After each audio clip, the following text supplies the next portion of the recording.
नमस्ते बच्चों, सुप्रभात। मैं मेवाड़ा मनोज दीप दर्शन विद्या संकुल से। आज हम पढ़ेंगे हिंदी साहित्य कक्षा 6 वसंत भाग 1 पाठ 4 चांद से थोड़ी गप्पे। ये एक कविता है। इस कविता को हम पढ़ेंगे। तो हमारा पाठ है चांद से थोड़ी गप्पे। ये कविता है और इस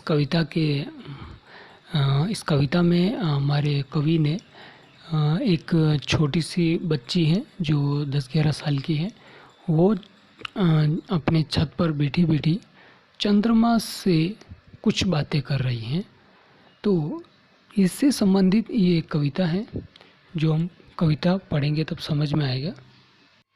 यहाँ पर आपको एक फ़ोटो दिखाई दे रही है। ये फ़ोटो हमारे कवि शमशेर बहादुर सिंह जी की है, जिन्होंने हमारी ये कविता चांद से थोड़ी सी गप्पे, ये जो कविता इन्होंने लिखी है। और इन्होंने इस कविता के माध्यम से हमें कुछ सीख दी है, जो हम कविता पढ़ेंगे तब हम अच्छे से समझ पाएंगे। तो अब हम हमारी कविता की ओर बढ़ते हैं ताकि हमें ज्ञात हो कि हमें हमारा कवि क्या सीख देना चाहता है।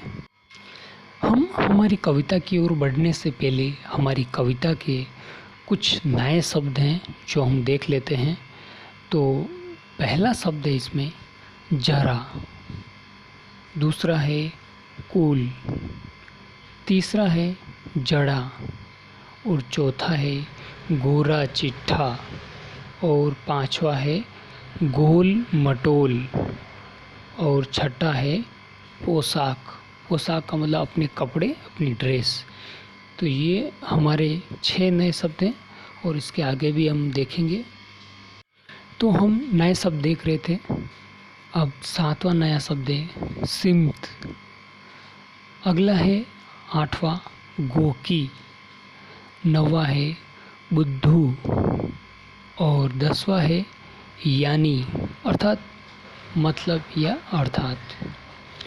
11वां है मरज और 12वां है नीरा और 13वां है दम। तो ये हमारे इस कविता के हुए नए शब्द। अब हम इस कविता की ओर बढ़ने से पहले हम शब्दार्थ की ओर बढ़ेंगे ताकि इस कविता को हम अच्छे से समझ सकें।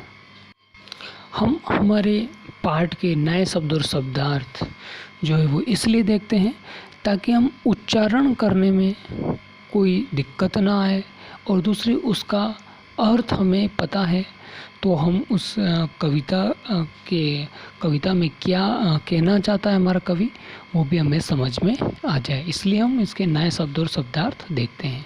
तो अब हम बढ़ते हैं हमारे शब्दार्थ की ओर। तो पहला शब्द है हमारा सिमत, जिसका अर्थ है दिशाएं। दूसरा है नीरा अर्थात पूरा। तीसरा है दम अर्थात सांस, यानी कि अंतिम सांस तक दम। अगला है चौथा मरज, यानी कि बीमारी। यहाँ हमारी कविता में बताया गया है ये कैसा मरज तुम्हारा, यानी कि चंद्रमा को छोटी बच्ची बता रही है कि कैसा मरज है तुम्हारा, यानी कि यहाँ पर बीमारी की ओर बताया गया है। ये कैसी बीमारी है जो चंद्रमा घटता बढ़ता रहता है, ये इसको एक बीमारी के रूप में बताया है इस छोटी सी बच्ची ने। तो इसे यहाँ पर मरज का अर्थ बीमारी है। अगला है बिल्कुल गोल, यानी कि पूरी तरह गोलाकार। अगला है सुलभ, यानी कि आसानी से प्राप्त किया जाने वाला, जो हमें आसानी से मिल जाता है उसे हम सुलभ कहते हैं। इस प्रकार से इस पाठ के चांद से थोड़ी गप्पे नए शब्द और शब्दार्थ हमने देख लिए हैं। और अब हम अगली वीडियो में इस कविता का भावार्थ अनुवाद देखेंगे। उम्मीद करता हूँ कि आपने वीडियो अच्छे से सुना और समझा होगा और अब ये जो नए शब्द और शब्दार्थ हैं वो आपको अपनी नोटबुक यानी कि गृह कार्य की कॉपी के अंदर नए शब्द आपको 3 बार लिखना है, यानी कि 3 टाइम्स लिखना है, और शब्दार्थ आपको 1 बार यानी कि 1 टाइम आपको अपनी गृह कार्य की कॉपी में फिर नोटबुक में आपको लिखना है। सुंदर अक्षरों में लिखना है ताकि हम अच्छे से उसे समझ सके, पढ़ सके। ऐसा लिख करके फिर आपको फ़ोटो सेंड करने हैं।